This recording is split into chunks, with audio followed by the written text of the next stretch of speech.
नमोर्यन्ताणं नमो सिद्धाणं नमो आर्याणं नमो वज्रायाणं नमो लोहे सव्वसावणं।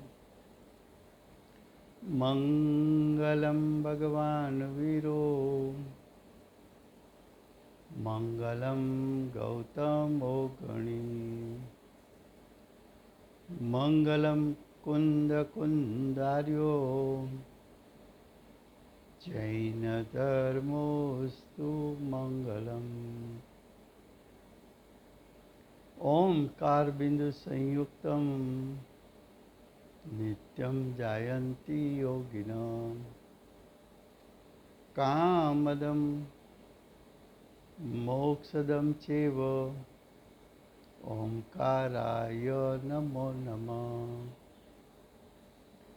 अहोपकार जिनवरनो कुंदनो ध्वनि दिव्यनो जीन कुंद ध्वनि आप्या अहो आ गुरु काहननो अहो आ भगवती मातनो।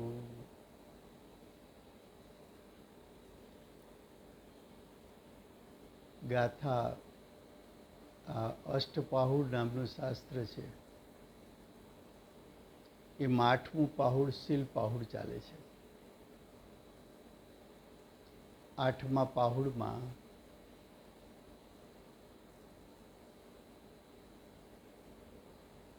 39 ગાથાનો બીજો પેરેગ્રાફ છે।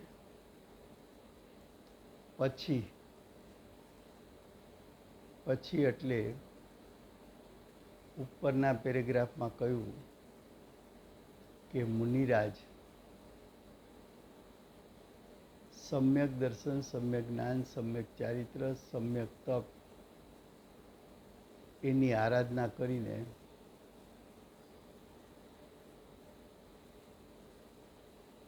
ध्यानस्थ अवस्था धारण करीने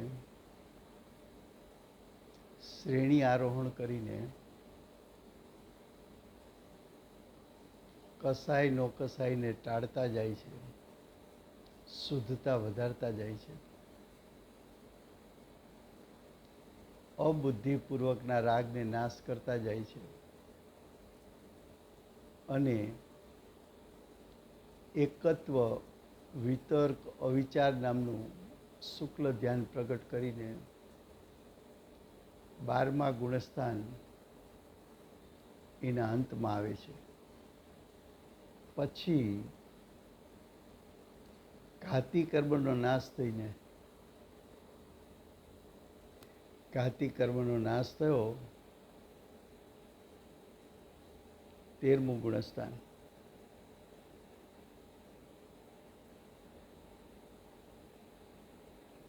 अरिहंत पद प्रगट थयुं।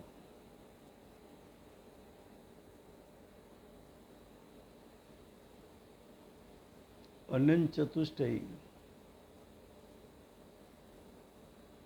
क्षायिक ज्ञान, क्षायिक दर्शन, क्षायिक चारित्र, क्षायिक सुख प्रगट थयुं। ते कर्मरजनु उडવું છે એટલે કે ઘાતી કર્મનો ક્ષય થવો,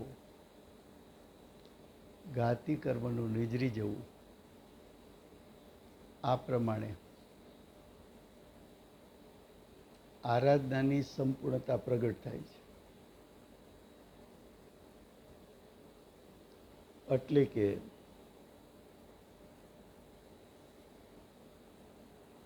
સિદ્ધ પદની પ્રગટતા થાય છે।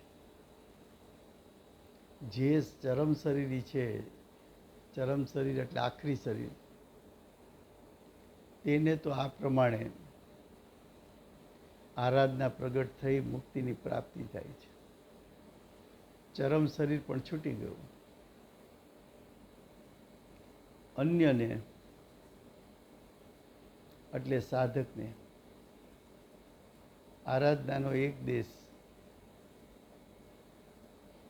સૂઝતા હોય છે।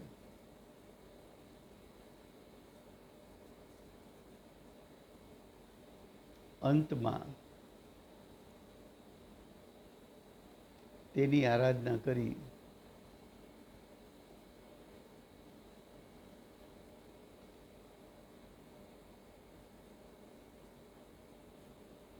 અન્યને, ઓલી વાત કરી હતી શ્રેણી આરોહણ કરનાર મુનિને,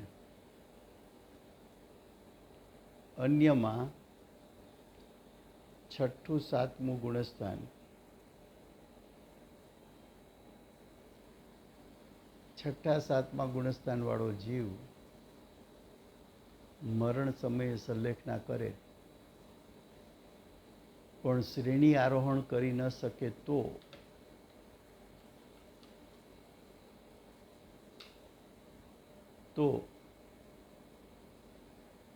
સમ્યક દર્શન, સમ્યક જ્ઞાન, સમ્યક ચારિત્ર, સમ્યક તપની આરાધના કરી છતાં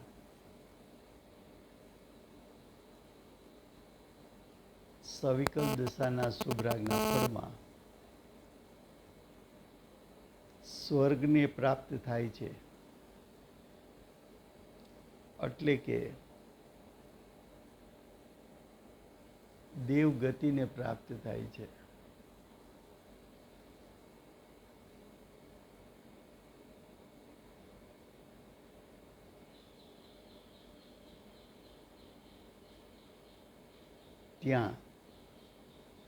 ત્યાં એટલે સ્વર્ગમાં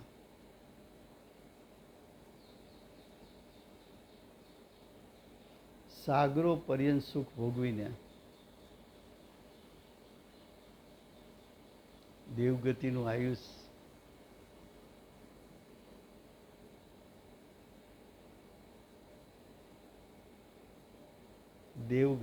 આયુષ્ય સાગરોપમમાં છે.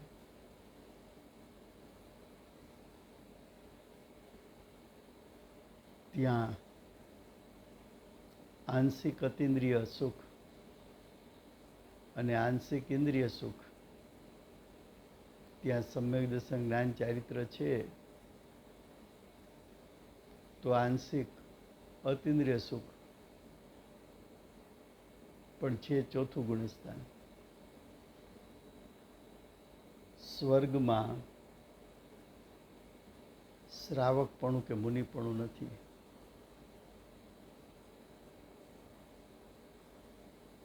એ સ્વર્ગમાંથી ચવીને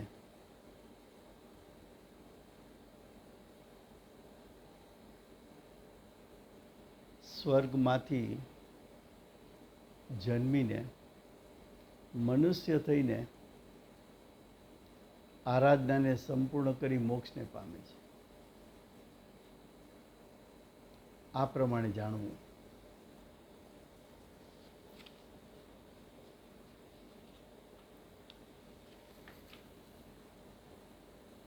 આ જીન વચનનું અને શીલનું મહાત્મા છે.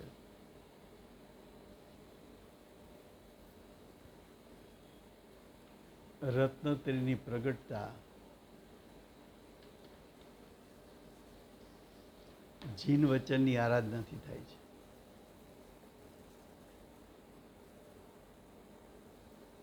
આ કહેતા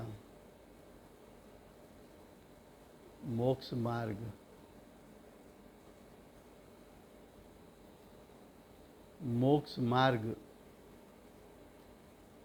નિમિત્ત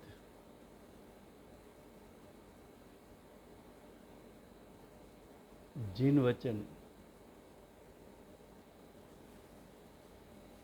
અને શીલનું 5 દિનના વિષયથી વિરક્તતાનો મહિમા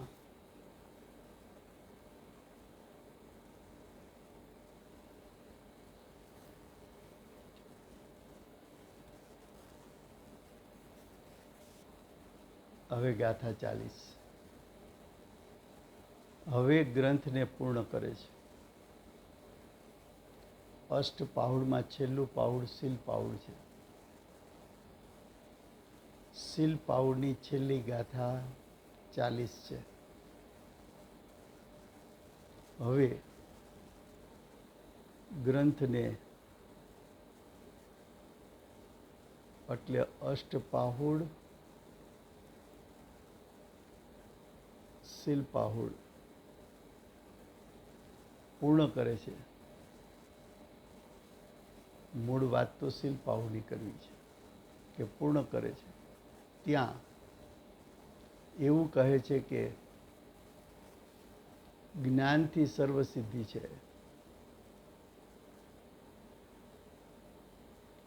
સુશીલ જ્ઞાનથી સર્વસિદ્ધિ એટલે સિદ્ધ પદની પ્રાપ્તિ છે. તે વાત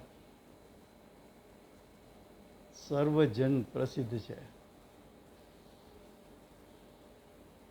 પૂર્વે જેટલા સિદ્ધ ગતિને પામ્યા, વર્તમાનમાં પામી રહ્યા છે, ભવિષ્યમાં પામશે, એ બધાને સિદ્ધ પદની પ્રાપ્તિ માટે જીન વચનનું નિમિત્તપણું છે અને પોતાને જીન વચનના નિમિત્તે પ્રગટ થયેલ સુશીલ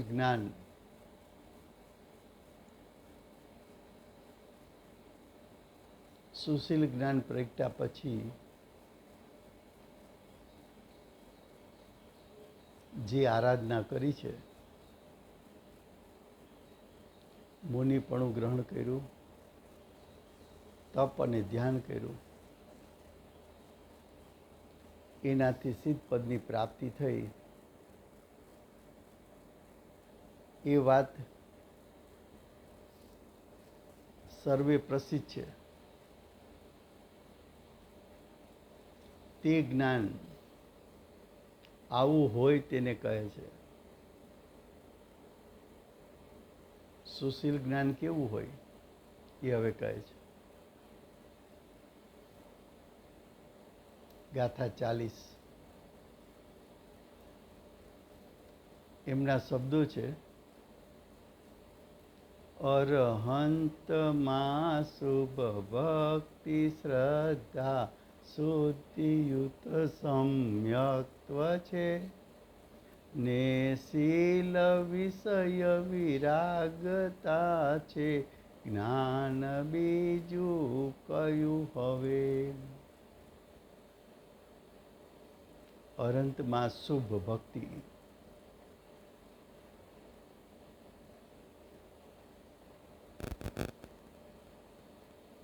અર્યંત પદ, સાચા દેવશાસ્ત્ર ગુરુ એની આરાધના, દેવનું શ્રદ્ધાન એને સમ્યક દર્શન કર્યું છે. અર્થ અર્યંતમાં શુભ ભક્તિનું હોવું, અર્યંતનું જે શુદ્ધ સ્વરૂપ છે એ શુદ્ધ સ્વરૂપનું જ્ઞાન કરીને મારી પાસે પણ અર્યંત પરમાત્મા જેવું ત્રિકાળ શુદ્ધ સ્વરૂપ છે, તો અર્યંત પરમાત્મા પોતાના ત્રિકાળ શુદ્ધ સ્વભાવના આશ્રયે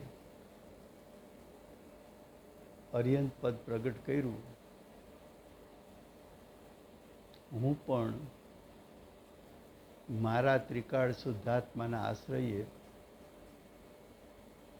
અર્યંત પદ પ્રગટ કરી શકું એવું શ્રદ્ધાન એ સમ્યક્ત્વ છે.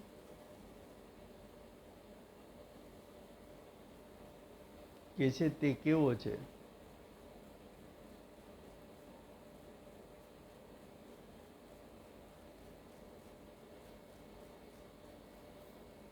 તો કે છે સમ્યક દર્શનથી વિશુદ્ધ છે.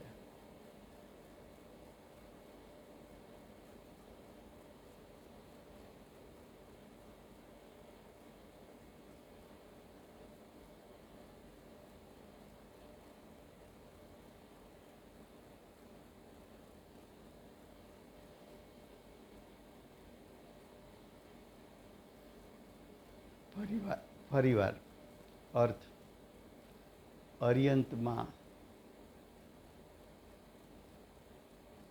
શુભ ભક્તિનું હોવું,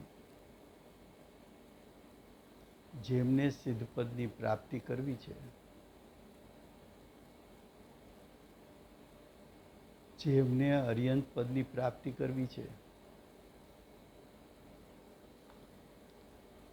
એને સાચા દેવ પ્રત્યે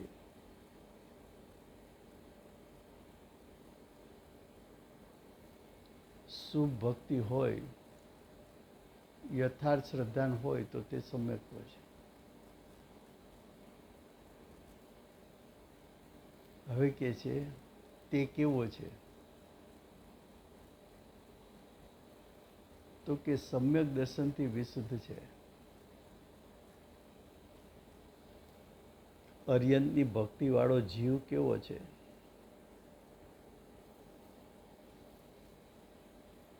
સમ્યક દર્શનથી વિશુદ્ધ છે.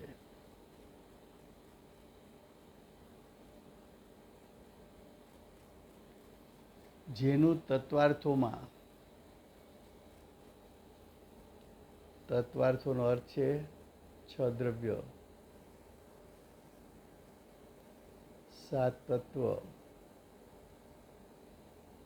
9 પદાર્થ ના નિશ્ચય વ્યવહારરૂપ શ્રદ્ધાન, 6 દ્રવ્યોનું નિશ્ચયપૂર્વક વ્યવહાર શ્રદ્ધાન, 7 તત્વનું નિશ્ચયપૂર્વક વ્યવહાર શ્રદ્ધાન, 9 પદાર્થનું નિશ્ચયપૂર્વક વ્યવહાર શ્રદ્ધાન તથા બાહ્યમાં જીન મુદ્રા એટલે મુનિપણું.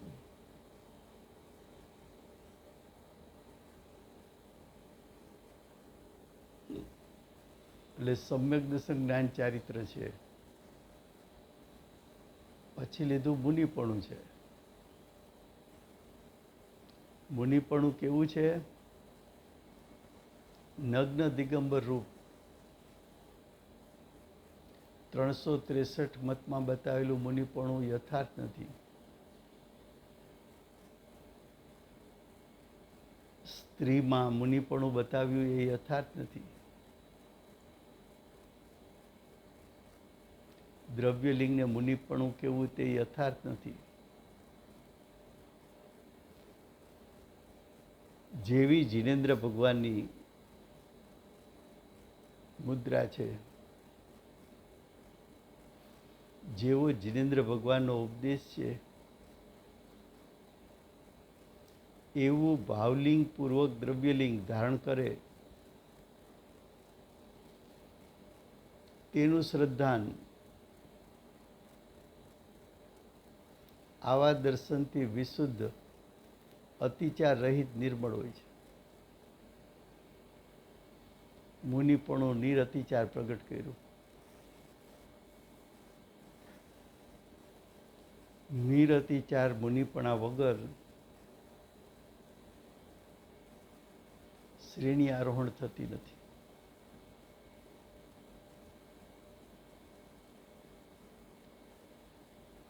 આવું તો અર્યંત ભક્તિરૂપ સમ્યક્ત્વ છે.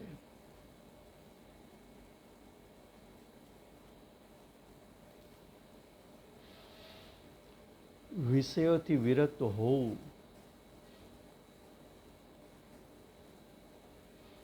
તે શીલ છે. 5 દિનના વિષયથી વિરક્તતા આવી સુશીલ જ્ઞાનને કારણે.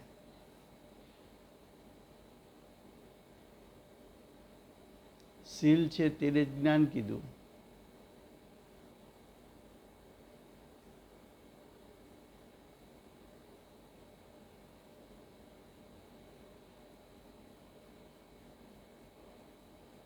તેનાથી ભિન્ન જ્ઞાન, તેનાથી એટલે સુશીલ જ્ઞાનથી ભિન્ન જ્ઞાન.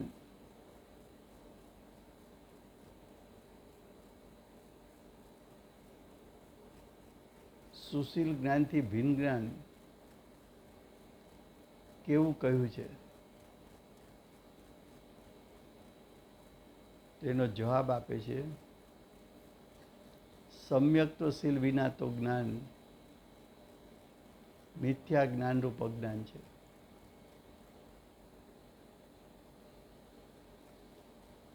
આ થયો ગાથા 40નો અર્થ.